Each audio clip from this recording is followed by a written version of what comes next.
કોઈ સામાન્ય બાબત નથી, પરંતુ દિલ્હી સીએમ હાઉસના ડ્રોઈંગ રૂમમાં બનેલી અતિ દ્રોણાસ્પદ અને શરમજનક બાબત છે, જેમાં હરિયાણા કુસ્તીબાજ દીકરીઓના શોષણની બાબત ઉપર વોટ માંગતા અરવિંદ કેજરીવાલની જ હાજરીમાં અને તેમના જ સીએમ હાઉસમાં મહિલા આપ સાંસદ સ્વાતિ માલીવાલ પર પીએ બિભવકુમાર દ્વારા ઢોર માર મારવામાં આવ્યો હતો અને મહિલા સાંસદ ઉપર આ પ્રકારનું બીભત્સ વર્તન ક્યારે માફ ન કરી શકાય અને આ બાબતે અરવિંદ કેજરીવાલની ચૂપકીદી આપના મહિલા કાર્યકરો માટે ખતરો ઊભો કરે છે।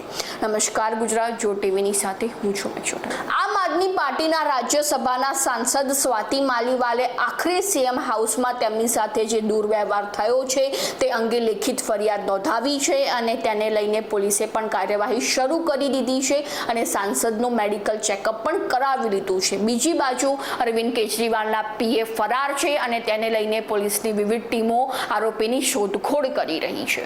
નોંધનીય બાબત તો એ છે કે આમ આદમી પાર્ટીના સાંસદ સ્વાતિ માલીવાલ ઉપર સીએમ હાઉસમાં જે પણ અપરાધ થયો છે તેને લઈને ઇન્ડિયા ગઠબંધનના કોઈ પણ નેતા કંઈ જ બોલવા માટે તૈયાર નથી। ત્યારે સમાજવાદી પાર્ટીના નેતા અખિલેશ યાદવે એક પ્રેસ કોન્ફરન્સમાં તો આ ઘટનાને નજરઅંદાજ જ કરી દીધી। ત્યારે બીજી બાજુ સીએમ અરવિંદ કેજરીવાલ તો આ ઘટનાને લઈને કોઈ પણ નિવેદન આપવા માટે તૈયાર નથી। ત્યારે સાંસદ સંજય સિંહ તે મણિપુર અને હરિયાણાની મહિલાઓની અન્યાયની વાતો કરીને આ ઘટનાને દબાવવા માંગે છે। ત્યારે કોંગ્રેસ નેતા પ્રિયંકા ગાંધી તે આ અપરાધને ઘરનો મામલો ગણાવીને જવાબ આપવા માટે છટકી રહ્યા છે।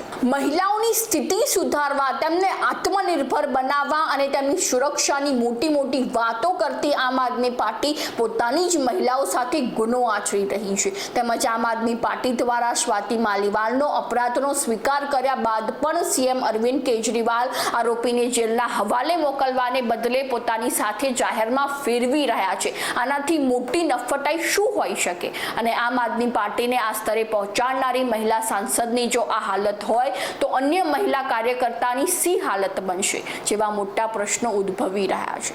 તો આવી જ નવી માહિતીને જાણવા માટે ફોલો કરો જો ટીવી મેક્ષોટા।